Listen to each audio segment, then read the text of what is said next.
O, čia ilga istorija. Geriau aš pasakysiu, kad atvažiavau čia po armijos, man dabar 56 metai.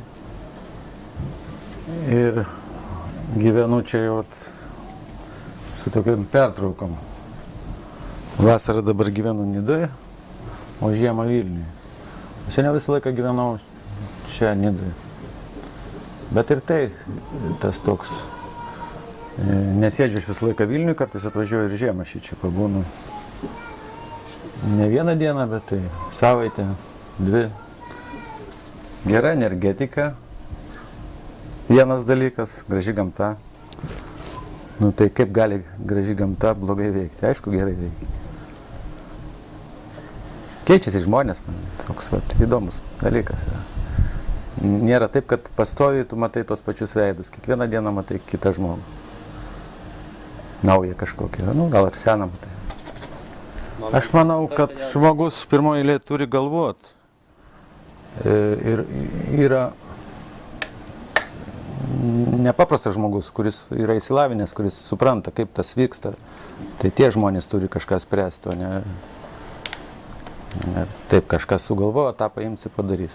Kad ir kuvertas apaugino tom kalnapušėmis, nepagalvojo, kad jos degs. Tai vat, laikas parodo viską.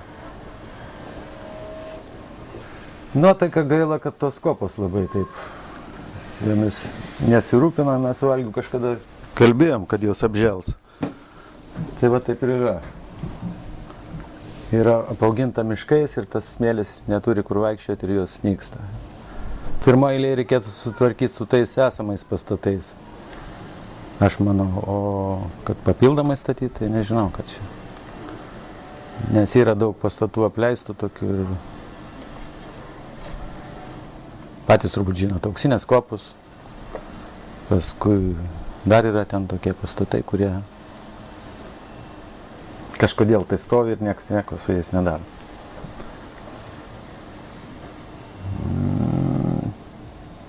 Kartais ryte susitikdavom, mes kalbėdavomės. Tai va tas man įdomu. Aišku, šnekėdavom apie meną, apie architektūrą, kažkiek tai, kažką tai, bet labai nedaug. Apie moteris. Nu ką dar? Apie orą. Paprastos šnekos. Ne visą laiką architektas gali padaryti, kaip jisai nori.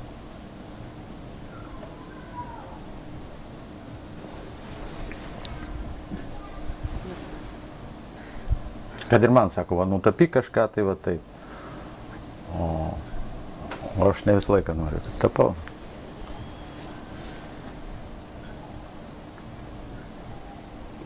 Nuostabus žmogus buvo, galiu tiek pasakyti.